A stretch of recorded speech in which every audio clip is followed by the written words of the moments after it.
Oke, suara saya kedengeran ya? Kedengeran jelas atau kecil? Aman ya? Aman, oke. Saya share screen ya.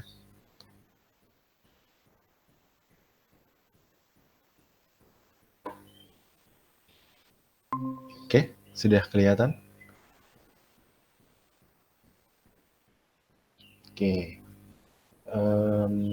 Sebelumnya Assalamualaikum warahmatullahi wabarakatuh.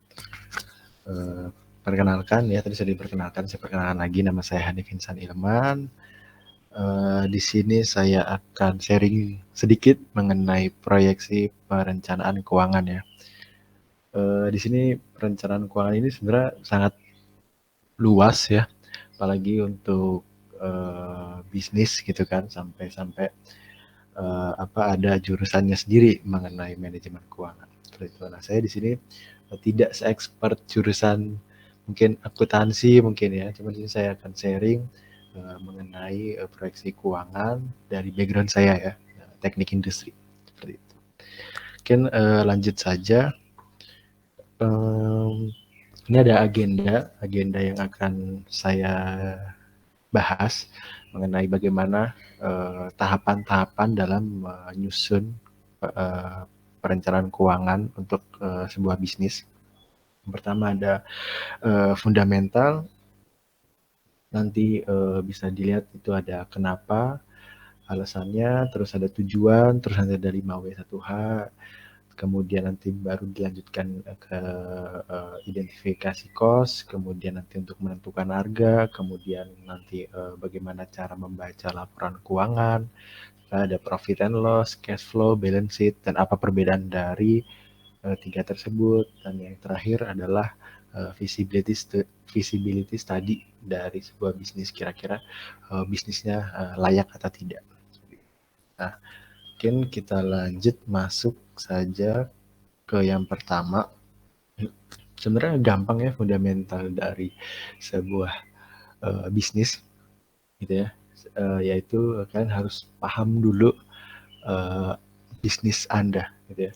Bisnis yang akan kalian jalankan itu apa, seperti itu. Nah, di sini untuk mengenali bisnis kalian ada dua, mungkin ada banyak seperti ya, cuman yang paling kita sering kenali yaitu ada BMC dengan proses bisnis gitu.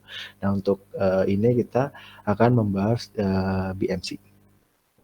Nah, BMC sendiri ini mungkin ada beberapa yang sudah tahu ya BMC itu apa, bagaimana cara pembahasannya. Mungkin harus masih ada yang belum juga, atau masih ada yang cuma kayaknya dengar tapi belum tahu. Nanti kita akan bahas. Terus kenapa kok saya menggunakan metode BMC? Gitu ya. Sebenarnya BMC ini masih sangat relevan digunakan di perusahaan-perusahaan besar maupun di startup. Gitu ya.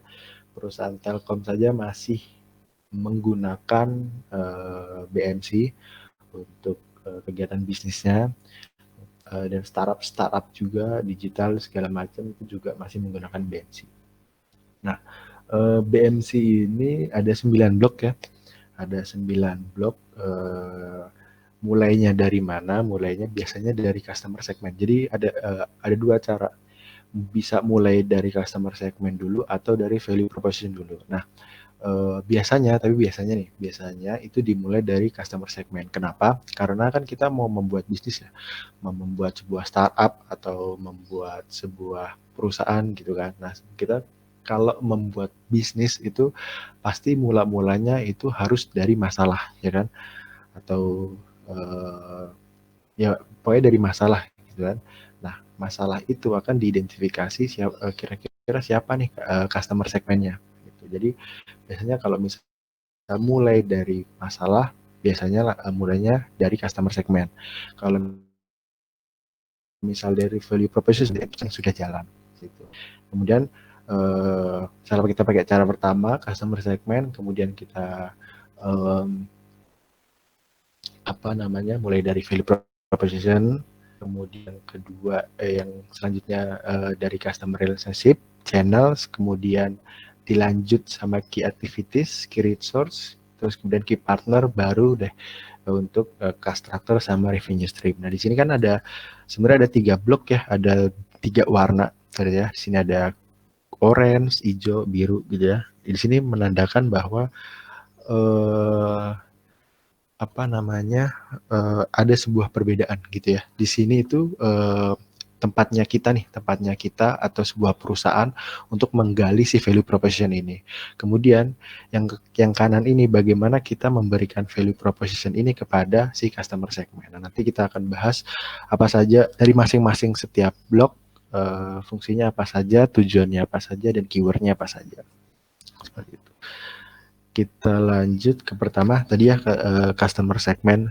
Keywords-nya adalah mengelompokkan dalam segmen yang berbeda-beda berdasarkan kesamaan. Nah, di sini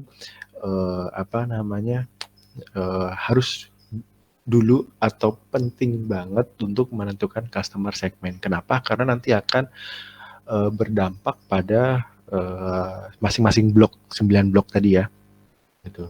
Caranya berbeda. Mungkin nanti kalau misalnya kita mau menentukan customer segment yang usianya 20 sampai 30 tahun dengan 30 sampai 40 tahun itu cara membuat marketingnya, cara membuat value proposition-nya nanti juga berbeda. Makanya kita tentukan dulu dari customer segment. Nah, di sini customer segment saya bagi menjadi 4 seperti itu ya.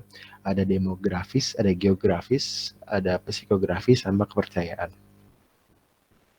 Nah, demografis ini sebenarnya contohnya adalah mengelompokkan customer segment dari umur, jenis kelamin, pendapatan, pendidikan, status kawin, dan pekerjaan. Nah, itu demografis. Kenapa? Karena di sini sangat penting gitu ya. Tadi yang saya jelaskan, misal saya punya usaha nih mengenai apa namanya pengelola keuangan misalnya, manajemen keuangan gitu kan, tuh ada tuh sekarang misalnya seperti startup finansialku dan sebagainya. Nah, itu kan kita harus menentukan siapa customer segmennya. Kalau misalnya customer segmennya milenial, itu akan berbeda juga cara marketingnya nanti, dan juga berbeda juga dengan apa namanya cara marketingnya yang kolonial seperti itu. Nah, kemudian yang psikografis itu contohnya misalnya dari gaya hidup sama hobi. Nah, ini juga sangat penting bagaimana kita melihat customer segment dari psikografi gitu ya. Misalnya juga yang sekarang ini kita dapatkan sekarang sudah banyak sepeda gitu ya. Berarti menunjukkan bahwa masyarakat-masyarakat sudah ingin berubah gaya hidup menjadi gaya hidup sehat. Nah, itu bagaimana cara kita menentukan marketingnya, kegiatan apa saja atau value proposition yang nanti kita akan tentukan. Seperti itu. Nah, kemudian ada geografis. Nah, geografis ini contohnya ya, negara, kota, desa, perumahan, atau cuaca, dan lain-lain. Nah, contohnya gimana? Misal saya mau jualan ramen gitu ya. Kalau misalnya jualan ramen kan, atau misalnya makan ramen kan enaknya di tempat yang dingin-dingin ya. Nah, makanya penentuan ini apa namanya nanti lokasinya akan berpengaruh. Nah, ya udah nanti saya buat aja di Bandung bagian atas dingin-dingin makan ramen ya kan. Makanya itu sangat penting. Kemudian yang ketiga, yang terakhir adalah kepercayaan. Ya, kepercayaan itu ada agama, ada politik, ada kebudayaan, serta nilai-nilai kehidupan. Nah, maksudnya nilai-nilai kehidupan, mungkin di sini ada ya tim makan bubur diaduk sama nggak diaduk. Nah, itu juga itu sangat penting. Itu salah satu contoh nilai-nilai kehidupan. Sebenarnya masih banyak lagi mengenai nilai-nilai kehidupan dari masing-masing ya, customer segment. Kemudian politik juga itu sangat berpengaruh juga terhadap nanti produk kalian yang akan digunakan. Misal waktu itu saya apa namanya jalan buka usaha distributor mengenai OKOC gitu ya. Mungkin di sini tahu apa itu OKOC gitu kan. Maksud saya bukan saya menjual untuk mengkampanyekan dia gitu kan. Cuman memang saya membuka usaha untuk melihat peluang kalau misalnya oh ada nih kesempatan untuk produk Indonesia maju. Nah, tapi akhirnya gitu kan endingnya gitu kan banyak orang yang mengira wah ini kampanye nih, wah ini apa segala macam. Nah, itu juga sangat berpengaruh kepada bisnis kalian seperti itu. Kemudian lanjut setelah menentukan customer segment gitu ya, kita tentukan value proposition yang tadi. Value proposition ini keywordnya adalah memecahkan masalah atau memuaskan pelanggan gitu.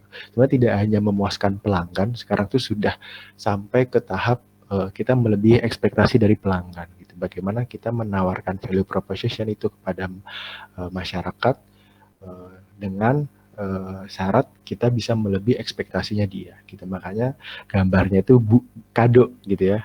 Jadi bagaimana kita memberikan kado, dia terpuaskan atau ke level yang lebih tinggi itu melebihi ekspektasi dari si pelanggan. Gitu. Tujuannya apa? Tujuannya ada dua. Yang pertama pindah, tentu saja pindah. Bagaimana kita membuat si customer tadi yang sudah dia berlangganan dengan perusahaan A, katakanlah akhirnya beralih ke customer kita seperti itu. Nah itu bagaimana value proposition ini bisa membuat si masyarakat pindah. Kemudian atau kolaborasi. Nah kolaborasi ini lagi zaman-zamannya ya, kolaborasi dengan perusahaan ini, perusahaan itu gitu. Contohnya saya pernah mengalami tadi ya, saya menjual atau membuka distributor air mineral gitu ya. Kemudian, nah di sini saya punya ada beberapa masalah waktu itu ya. Ada masalah yang pertama modal saya terbatas. Kemudian yang kedua itu saya tidak bisa menyalurkan produk tadi yang air mineral itu ke pelanggan gitu. Nah sasaran saya kan itu atau core bisnis saya adalah bagaimana saya menjual produk itu kan dan sampai ke konsumen. Nah waktu itu saya terbatas dengan modal saya yang terbatas karena saya mengirimkan harus dengan mobil, harus dengan katakanlah ya transportasi umum lah seperti itu kan. Kemudian saya berkolaborasi lah sama tetangga saya gitu ya waktu itu. Jadi dia punya mobil box gitu ya, tapi dia tidak punya produk. Saya punya produk, tapi saya tidak punya mobil box. Nah itu bisa dijadikan kolaborasi gitu ya. Akhirnya kita sharing profit dan sebagainya. Nah itu adalah salah satu bagaimana kolaborasi, tujuan dari value proposition. Seperti itu. Nah nilainya gimana?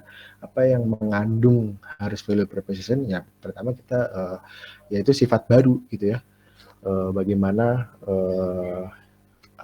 inovasi itu diperlukan di zaman sekarang gitu ya. Tadi keywordnya adalah melebihi dari ekspektasi si konsumen. Kemudian atau misal dari kinerja gitu ya, kinerja dari perusahaannya bagaimana, atau penyesuaian. Nah penyesuaian ini maksudnya itu contohnya adalah custom ya, sekarang tuh mungkin ya akan era-era ke depan itu akan menjadi atau menawarkan value proposition dengan custom, seperti contohnya salah satu provider yaitu Bayu ya kan, sekarang sudah bisa custom gitu ya, tidak 1 bulan full gitu kan, dan disesuaikan dengan penggunaan dari masing-masing konsumen seperti itu. Kemudian kalau selanjutnya ada desain. Nah, kalau desain biasanya itu digunakan oleh properti gitu kan. Kemudian dari merek, status, harga gitu ya, harganya murah, harganya mahal, lah itu semua tergantung dari pemilihan value proposition. Kemudian lanjut ke channels. Nah, channels ini tadi kita sudah menentukan value proposition. Kemudian setelah kita membuat kado gitu ya, hadiah, bagaimana kita menyalurkan hadiah itu ke konsumen. Bagaimana konsumen bisa menerima gitu. Bagaimana barang itu sampai ke konsumen. Nah, ini maksud dari channel. Makanya keywordnya adalah menjangkau customer segment. Nah, di sini ada banyak sebenarnya. Ada banyak cara. Ada bisa kalian dengan mitra, bisa kalian milik sendiri gitu kan, dengan cara tidak langsung maupun langsung. Nah, di sini ada penjualan jumlah besar gitu ya, bagaimana kita menjual dengan kuantiti yang lebih besar, atau misalnya dengan toko mitra. Nah, toko mitra ini biasanya apa namanya, kalau misalnya kita menggunakan toko mitra, itu margin yang kita gunakan gitu itu biasanya lebih kecil gitu ya, margin dari setiap produk. Kenapa? Karena ya kita bermitra sama apa namanya, orang lain gitu ya. Nah, tujuannya apa mitra ini? Yaitu adalah menjangkau pasar. Misalnya aja kalau misalnya sekarang misalnya kalian membuat usaha konvensional gitu kan, saya misalnya mau jual apa ya? Misalnya saya mau jual ramen gitu ya, misalnya ramen, namanya Ramen Hanif gitu ya. Ya paling yang tahu Ramen Hanif, misalnya saya buka di Bandung gitu di Telkom gitu ya, paling yang tahu Ramen Hanif ya cuman daerah-daerah Telkom doang gitu kan. Sampai Unpad mungkin ada tahu tapi eh, paling cuma satu dua gitu kan, bisa dihitung dengan jari. Makanya itu fungsinya mitra adalah menjangkau pasar gitu. Dan masing kalau misalnya kita masih menggunakan konvensional, itu kita punya namanya hinterland, atau kalau saya sebut atau kalau saya ilustrasikan seperti wifi ya. Wifi itu ada jaringannya ya kan. Nah paling jaringannya cuma sampai situ. Jadi yang tahu saya itu cuma lewat hinterland dari wifi itu gitu. Berarti kan kalau misalnya saya mau menambah pasar misalnya se Indonesia, ya berarti menggunakan mitra. Makanya untuk apa namanya, menjangkau pasar itu dan itu berhubungan juga dengan orang lain, itu menggunakan margin yang lebih kecil. Kemudian ada toko sendiri ya. Kalau toko sendiri biasanya itu menggunakan apa, marginnya besar. Kenapa? Karena operasional semuanya ditanggung oleh kita. Beda kalau tadi mitra kan. Kalau mitra kita cuma apa namanya, memberikan nama mungkin ya, warung Hanif segala macam gitu. Nah, resikonya gimana? Bedanya toko mitra sama toko sendiri? Ya, resikonya lebih besar toko sendiri memang. Gitu. Karena kita harus mengeluarkan biaya lagi, investasi lagi gitu kan. Dan kita belum tentu bagaimana pasar di sana. Seperti itu. Kemudian ada penjualan web secara langsung atau tenaga penjualan. Nah, tenaga penjualan ini seperti kayak sales gitu ya. Sales apa namanya, yang bisa kita temui gitu. Kemudian apa namanya, kita lanjut. Nah kemudian ini ada customer relationship. Customer relationship keywordnya adalah hubungan pelanggan. Nah, tadi kan ada channel, ada namanya hubungan pelanggan. Nah bagaimana kita apa namanya, berhubungan dengan pelanggan gitu ya. Bedanya apa channel dengan customer relationship? Bedanya adalah kalau misalnya dilihat di BMC ya tadi, kalau customer relationship itu digambarkan dengan hati. Kalau misalnya channel itu digambarkan dengan truk gitu ya. Jadi beda ya. Berarti apa namanya, biasanya customer relationship ini mengenai keluhan gitu ya, keluhan-keluhan dari masyarakat atau feedback produk atau jasa kalian yang kalian tawarkan. Seperti itu. Tujuannya apa? Tujuannya yang pertama ya akuisisi pelanggan, tentu bagaimana kita bisa mendapatkan hati pelanggan tersebut. Yang kedua retensi, mempertahankan pelanggan gitu ya. Tidak hanya kita mengakuisisi saja, sudah punya pelanggan kita pertahankan. Kemudian yang terakhir adalah bagaimana kita meningkatkan penjualan dari customer relationship ini. Kemudian kita beralih ke bawah ya, tadi bawah revenue stream gitu ya. Nah revenue stream ini keywordnya adalah urat nadi perusahaan. Nah, sebenarnya banyak teman-teman saya gitu ya yang sharing kepada saya mengenai ide bisnis, ide usahanya gitu kan, ide startupnya bagaimana gitu kan, sudah diterangkan dengan jelas proses bisnisnya gimana segala macam, tapi dia tidak tahu sumber pendapatannya. Nah ini kadang suka ambigu ya, karena kita harus apa ya namanya, mengharapkan feedback yaitu berupa pendapatan ini gitu. Beda kalau misalnya kalian tidak mengharapkan berupa feedback, ya itu berarti bukan usaha, mungkin namanya adalah sosial gitu ya. Jadi kita tidak mengharapkan apapun dari si konsumen. Makanya kita harus tahu nih, identifikasi dulu revenue stream-nya dari perusahaan kalian itu apa. Nah, ada sumber-sumber pendapatan yang bisa kalian temui atau kalian gunakan. Yang pertama ada penjualan aset. Nah, maksudnya penjualan aset ini apa? Saya baru usaha masa jual-jual aset, bukan.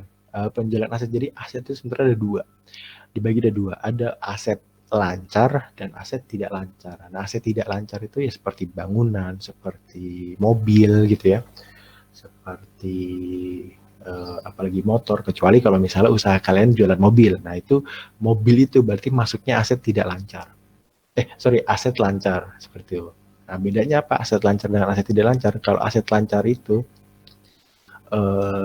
aset yang bisa ditukarkan dengan uang seperti itu. Misalnya apa? Misalnya saya jualan tadi ya ramen. Ya ramen itu berarti adalah aset tidak lancar saya, aset lancar saya seperti itu.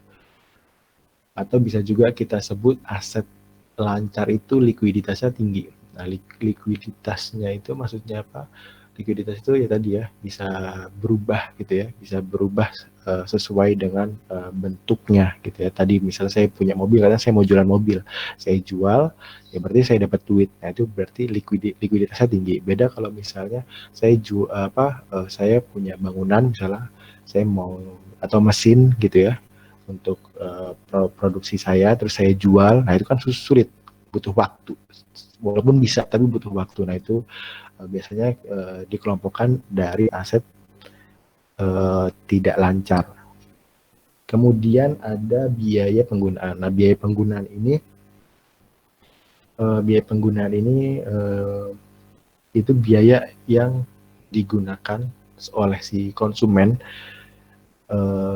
dalam pemakaiannya cuma sekali gitu. Misal misalnya saya contohkan parkir, misalnya saya mau bisnis parkir gitu ya, berarti revenue-nya itu dari sekali pakai atau dalam waktu tertentu gitu. Misalnya mereka cuma pakai 3 jam. Nah, 3 jam itulah yang kita dapatkan dari revenue stream. Beda dengan biaya berlangganan. Biaya berlangganan adalah biaya atau pendapatan yang kita terima secara kontinu seperti itu. Nah, ini perusahaan-perusahaan sekarang itu bagaimana mereka nih si konsumen merubah dari biaya penggunaan menjadi biaya berlangganan. Kenapa? Karena perusahaan ini atau usaha ini itu tidak hanya mendapatkan profit tinggi, tapi bagaimana mereka bisa sustainable atau berkelanjutan.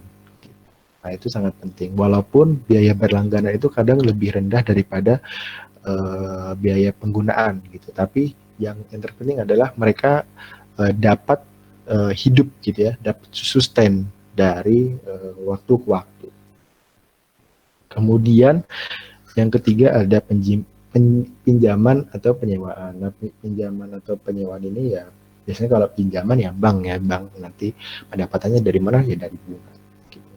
Atau penyewaan biasanya properti ya seperti apa ya bangunan gitu ya, kios, terus kos-kosan gitu ya dan lain-lain. Kemudian ada lisensi ya, lisensi ini biasanya dari seperti kayak digunakan oleh musik, karya cipta gitu ya. Kemudian yang terakhir adalah periklanan. Nah, ini sudah sudah mungkin kalian sudah pada tahu periklanan revenue streamnya seperti apa. Kemudian lanjut ke key resource. Nah, keywordnya adalah aset perusahaan. Kita ini sudah beralih ke ini ya, blok kiri ya, yang blok warna biru tadi ya. Key resource ini tujuannya adalah aset perusahaan, bagaimana key resource ini itu mendukung untuk menciptakan value proposition. Nah, bagaimana apa saja sumber-sumbernya? Yang pertama dari fisik ya. Dari fisik itu misalnya kayak tadi pabrik, bangunan, kendaraan, mesin gitu ya, jaringan, distribusi dan lain-lain. Kemudian lanjut ke intelektual pun juga seperti merek gitu ya, beda merek, beda harga juga, beda yang ditawarkan gitu ya. Kemudian ada hak paten, ada hak cipta, atau juga kemitraan. Kemudian ada juga manusia. Nah, manusia ini juga sangat penting untuk mendukung perusahaan. Saya punya cerita sebenarnya dari dosen saya gitu ya. apa namanya, penting, sangat penting sekali untuk bagaimana kita mengelola aset kita, yaitu berupa manusia, terhadap perusahaannya. Karena waktu itu cerita dari dosen saya, ini case-nya dari Telkom ya, dari Telkom, PT Telkom gitu ya. Jadi dia itu dibiayai oleh Telkom untuk kuliah lagi untuk mengambil S2 dan S3-nya di luar negeri ya. Kemudian setelah keluar dari S3 dia direkrut lagi oleh Telkom, dipanggil lagi dan kemudian akhirnya menjadi direktur ya. Jadi memang ini aset yang harus kita jaga, itu adalah manusia.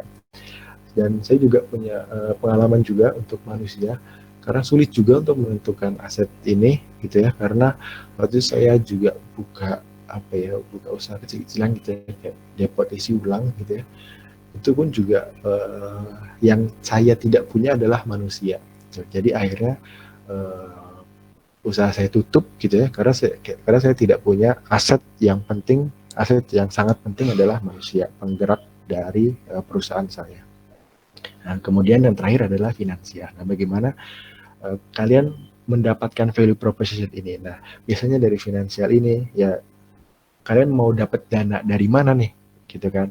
Ya pasti dari investasi ya, investor gitu kan? Atau, nah investor banyak gitu ya. Ada yang dari modal sendiri, ada yang minjem bank, atau ada yang menjual saham. Nah, dari tiga ini sebenarnya punya risiko yang berbeda-beda, beragam gitu kan. Kalau misalnya modal sendiri, ya risikonya ya ditanggung sama kita gitu ya, sama modal sendiri, sama si pemilik usaha. Atau misalnya minjem bank. Nah, kalau minjem bank berarti kalian harus ada risikonya juga, yaitu kalian harus membayar bunga. Bunganya berapa ya, berapa persen, nah itulah risiko dari bisnis kalian, seperti itu. Atau menjual saham. Menjual saham ini sharing sharing risiko gitu ya. Untuk meminimalisir risiko ya kita menjual saham. Ini juga sangat penting dalam melakukan penentuan key resource. Kemudian lanjut untuk key activities ya. Key activities ya, kalau key activities ini keywordnya adalah tindakan-tindakan terpenting untuk mendukung value proposition. Ini ya jenis-jenis aktivitasnya ya, ada produksi, ada pemecahan masalah, ada platform jaringan. Nah ini mungkin kalian sudah tahu, saya lewat saja. Kemudian yang terakhir adalah sebelum terakhir itu ada key partnership gitu ya. Keywordnya adalah membentuk kemitraan. Nah di sini jenis-jenis kemitraannya itu ada 4 ya. Pertama ada aliansi strategis antar non pesaing gitu ya, yang tadi saya contohkan ya, ada saya dengan tetangga saya itu. Kemudian yang kedua adalah competition, itu kemitraan strategis antar pesaing. Nah, apakah ada gitu ya kita bermitra dengan pesaing? Ternyata ada gitu ya. Misalnya saja saya ambil contoh adalah bank ya, bank-bank yang ada di Indonesia gitu ya. Ada bank BNI, ada bank Mandiri gitu ya, atau ada bank, ya pokoknya semua bank gitu ya. Jadi ada masalah untuk bagaimana mereka misal saya mau transfer dari bank BNI ke bank Mandiri gitu ya, datanya ternyata saya salah nominal gitu kan. Nah, untuk untuk melakukan pemecahan masalah itu, mereka akhirnya membuat kemitraan atau bekerja sama gitu ya antar bank-bank itu. Dibuatlah satu divisi untuk memecahkan masalah itu. Jadi itu salah satu dari competition itu. Ternyata ada. Itu penting sekali. Nah, tujuannya apa? Ya tadi tujuannya adalah mengurangi risiko atau mentransfer risiko gitu ya. Karena kalau misalnya tidak ada itu, katakanlah ya, mungkin prosedurnya akan panjang gitu dan akan menghambat atau punya biaya yang sangat banyak gitu. apakah ada masalahnya itu ya paling cuma 1-2, enggak, ternyata setelah saya kemarin wawancara gitu, ternyata sangat banyak dan setiap hari pasti ada. Nah, masih case yang lagi ya, masih case yang tadi, ternyata tidak hanya bank-bank saja, ternyata sudah ada yang bergabung lagi, member-member baru, yaitu startup-startup di bidang finansial seperti kayak OVO, Dana, GoPay dan segala macam itu masuk ke situ. Untuk apa ya tadi? Untuk mengurangi risiko, mengurangi risiko dalam kesalahan. Kemudian ada yang ketiga, ada usaha patungan untuk membangun bisnis. Nah ini juga ini bagaimana kalian menentukan siapa nih yang bisa mendukung bisnis kita gitu ya, membagi resiko gitu ya, membagi resiko kalau misalnya gagal gitu kan, karena usaha sebenarnya tidak hanya ide gitu kan, kita juga butuh energi ya, yaitu berupa uang, tenaga dan sebagainya. Makanya bekerja sama dengan membangun bisnis. Kemudian hubungan pembeli dan pemasok, ini sudah pasti dalam menentukan key partnership.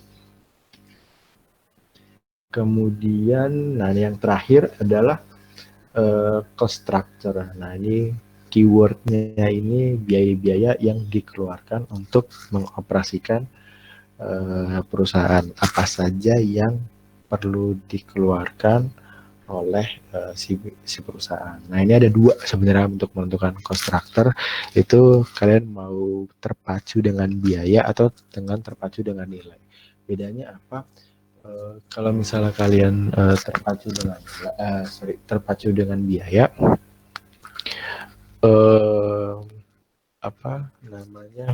bagaimana kalian menentukan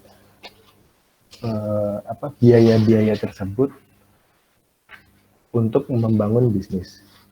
Kalau misalnya terpacu nilai, berarti yang kalian pikirkan adalah bagaimana saya mempunyai nilai lebih dari perusahaan tersebut. Contoh misalnya gini, saya punya perusahaan consulting gitu ya. Saya punya perusahaan consulting dan consulting saya itu misalnya ada perusahaan consulting A, consulting B. Kalau consulting A ini konsultannya itu pendidikannya katakanlah cuma sampai S1. Nah, kalau misalnya consulting yang kedua itu bisa sampai S3 gitu kan. Nah, dari keduanya saja nilainya sudah berbeda. Seperti itu ya. Nah, itulah yang terpacu dengan nilai. Bagaimana kalian menentukan cost structure? Apakah kalian dari biaya kah atau dari nilainya? Nah, kemudian kita lanjut ke step yang kedua, itu bagaimana kita mengidentifikasi cost. Nah ini kita masuk ke penyusun proyeksi keuangan gitu ya. Sebelum menyusun proyeksi keuangan tadi ya, kita sudah mengenal bisnis kita apa saja yang harus dikeluarkan, kemudian kita identifikasi cost nih, cost apa saja yang akan menjadi penghambat atau pendukung dari usaha kalian. Nah ini kita mulai dari karakteristik ya, dari karakteristik cost. Nah ini ada 4 gitu ya. Yang pertama dari biaya tetap. Nah apa nih biaya tetap? Biaya tetap itu biaya-biaya yang kalian keluarkan tidak berhubungan dengan produksi atau tidak berhubungan dengan jasa. Contohnya misalnya apa? Misal saya mau buat tadi ya ramen gitu. Saya contoh dari biaya tetap itu biaya marketing gitu ya. Biaya marketing saya 10.000, apakah berpengaruh dengan produksi yang saya hasilkan di hari itu? Kan enggak gitu ya. Makanya biayanya tetap. Misalnya ya tiap hari 10.000 gitu.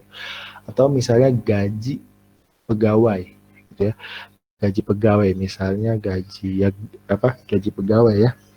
Misalnya saya mau produksi 10, besoknya 12, apakah gajinya pegawai akan sama gitu kan.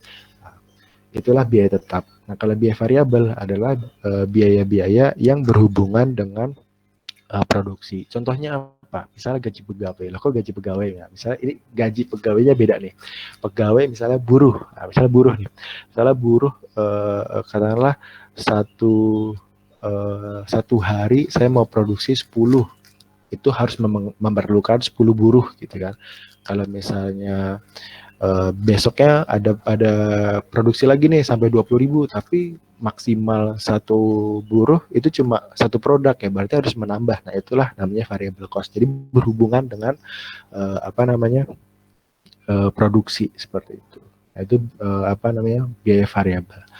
Kemudian lanjut ke skala ekonomi. Nah, skala ekonomi itu apa? Biaya yang bisa kita kurangin atau gimana contohnya? Misalnya saya mau beli kayu, misalnya kayu jangan kayu, misalnya beras. Misalnya harga beras 1 ton katakanlah gitu kan, atau 2 ton gitu kan, harganya 10.000 gitu ya. Berarti kan 1 tonnya itu 5.000 ya kan. Nah kalau misalnya saya beli 4 gitu ya, ternyata bisa 18.000 gitu lah. Berarti kan 1 tonnya bukan 5.000 lagi, tapi 4.000 sekian gitu kan. Nah itu adalah skala ekonomi. Bagaimana kita bisa membuat usaha dalam bentuk skala ekonomi. Nah contohnya gimana? Kemarin saya dapat ilmu juga nih dari teman saya gitu kan. Jadi dia jualan jualan di salah satu marketplace gitu ya. Jadi dia itu pendapatannya bisa sampai 50 juta lah gitu ya. Itu gede banget untuk dalam startup. Dalam reseller doang gitu ya. Kenapa? Karena dia tugasnya cuman ngecekin di marketplace yang lagi laku apa gitu ya. Misalnya yang lagi laku itu buku, misalnya bukunya siapa ya? Misalnya bukunya Hanif gitu ya. Misalnya bukunya Hanif gitu kan. Kemudian dia cari tuh vendornya, cari vendor buku Hanif gitu kan. Kemudian dia belilah di vendor tersebut dengan kuantiti yang lebih banyak gitu, agar rata-rata per produknya itu akan menurun gitu. Akhirnya dia beli dan dimasukin ke marketplace, akhirnya jadi turun harga jualnya. Harga jualnya berbeda dengan harga jual yang sudah ada gitu. Nah itu contoh dari skala ekonomi. Kemudian lingkup ekonomi ya. Kalau lingkup ekonomi ini bagaimana kita bisa membuat dua aktivitas menjadi satu biaya gitu ya. Contohnya gimana? Contohnya biaya marketing dengan saluran distribusi gitu ya. Kenapa kok marketing dengan saluran distribusi? Karena dua-duanya adalah tujuannya sama, yaitu mengenalkan produk kalian ke konsumen gitu kan. Nah itu bisa menjadi satu biaya dua kegiatan. Nah itu atau lebih ya. Nah itu contoh dari karakteristik lingkup ekonomi. Nah kemudian lanjut, nah ini kos-kos yang identifikasi kos lagi ya. Nah sebenarnya kalau saya buat gambaran gitu ya, ada dua tempat gitu ya. Ada tempat yang pertama pabrik, yang kedua adalah kantor gitu ya. Nah pabrik ini yaitu yang ada di biaya produksi ini, biaya production. Berarti biaya-biaya yang ada yang berhubungan atau ya yang berhubungan langsung, tidak langsung juga, yang berhubungan dengan yang ada di pabrik gitulah ya. Kalau misalnya biaya operasional, biaya-biaya yang ada di kantor gitu. Bedanya itu. Nanti saya akan jelasin lagi. Nah, biaya inventaris itu ya biaya-biaya yang ada, yang kalau misalnya kalian berbentuk produk, ya berarti nanti setiap biaya yang tersimpan dari periode-periode selanjutnya gitu ya, setelahnya itu akan dikenakan biaya inventory. Nah ini contoh dari tadi ya, cost ini saya pecah gitu ya. Nah di production cost ada 3, ada direct raw material, direct labor, sama overhead factory cost gitu. Nih saya gambarkan production cost tadi di pabrik ya. Nah di pabrik itu ada kegiatan apa aja gitu. Ada kegiatan apa aja ya kan, ada raw material cost gitu ya, ada raw material cost yang berhubungan dengan production cost. Kemudian ada labor tadi ya, buruh gitu kan, tadi ada buruh atau misalnya apa gitu ya. Kemudian ada overhead factory cost. Overhead factory cost ini adalah biaya-biaya yang tidak berhubungan dengan biaya-biaya yang tidak berhubungan dengan produksi gitu ya, yang ada di pabrik gitu. Contohnya apa ya? Contohnya misalnya tadi biaya manajer, misalnya biaya manajer produksi gitu ya. Biaya manajer produksi tadi ya memang dia tepatnya ada di pabrik gitu, tapi dia tidak berhubungan dengan produksi gitu kan. Karena misalnya saya punya satu manajer, apakah misalnya saya punya dua manajer akan menambahkan biaya apa, menambahkan jumlah produksi saya atau tidak? Itu kan sebenarnya kan enggak, sama saja gitu ya, kecuali kalau misalnya saya buka cabang di tempat baru gitu ya, itu baru apa namanya beda lagi urusannya. Kemudian nah, kalau inventory cost itu ya tadi dibedakan menjadi tiga, yaitu ada raw materialnya gitu kan. Terus yang kedua work in process gitu ya, masih proses gitu ya. Kemudian ada finish good. Nah ini juga di apa namanya ditentukan. Nah gimana, bagaimana menentukan raw materialnya? Ya ditentukan saja cost-nya dari apa namanya biaya beli dari perusahaan, biaya beli saat membeli raw material. Nah, kemudian nah ini contohnya. Tadi setelah kalian tentukan finansial cost atau biaya-biaya yang berhubungan langsung berhubungan dengan bisnis kalian gitu kan. Saya biasanya mempermudahnya dengan financial data. Nah, ini. Di sini kan ada banyak ya, ada ya banyak lah ya. Nah, di sini nih ada direct cost, overhead cost. Nah, ini production cost nih. Dari atas sampai ke bawah. Nah, ini ada apa saja. Nah, ini kalian bisa ngelihat. Kemudian di sini ada mana sih ini ya, nih, marketing and selling, executive salary. Nah, ini adalah salah satu contohnya. Nah, ini kalian bisa menggunakan tribulan, per hari, per bulan, atau per tahun, itu bebas. Kalau saya biasanya per tahun untuk mempermudah. Tapi biasanya lebih spesifik lebih bagus. Nah, ini salah contoh aja. Gitu untuk cost. Kemudian nah ini price. Bagaimana menentukan price gitu ya. Set the price gitu ya. Ada way important, strateginya gimana. Nah, apa nanti kita bahas. Nah, ini. Sebenarnya menentukan harga itu tidak ada patokan gitu ya. Tidak ada patokan. Tapi intinya gini, di sini ada 4 gambar yang berbeda gitu ya. Dari yang nomor 1 gitu kan, dia cuma lahan saja, apa namanya, dia cuma tanah biasa kosong gitu saja ya, paling harganya 500 juta gitu kan.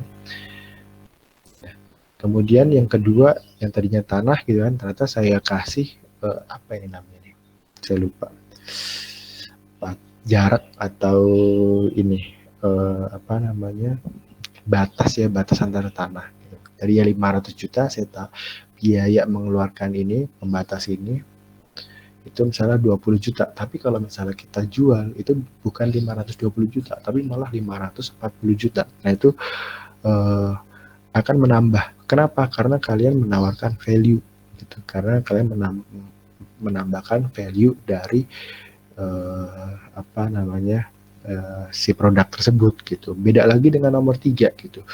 Kalau misalnya tadi tanahnya kosong nih, nggak ada orang samping-sampingnya, tapi ternyata sudah kita bangun dan akhirnya sudah bangun, beda lagi, mungkin tidak 540 juta, mungkin bisa jadi 7,5, 700, 800 juta gitu kan, karena sudah ada orang-orang yang berarti menandakan kalau di situ ada kehidupan gitu kan ya, berarti ada value yang ditawarkan oleh si developer tersebut. Berbeda lagi kalau misalnya sudah nomor 4, sudah berbentuk rumah gitu kan, mungkin membangun rumahnya cuma sampai 100 200 gitu ya, 200 juta, tapi yang ditawarkan sampai 1,4 1,5 M gitu. Nah ini sebenarnya kalau untuk menentukan bisnis awal, bisnis baru itu coba apa namanya tidak berpatok dengan bagaimana saya menentukan harga, tapi bagaimana saya menawarkan value yang saya berikan. Nah ini contoh, sebenarnya kalau ini contoh untuk menentukan secara angkanya bagaimana menentukan si harga seperti itu. Nah ini kalau misalnya di produk ya, di produksi itu kita bisa menentukan biaya-biaya apa saja yang ada atau yang bagaimana dia tadi ya, yang di pabrik tadi lah, yang ada di pabrik tadi gitu.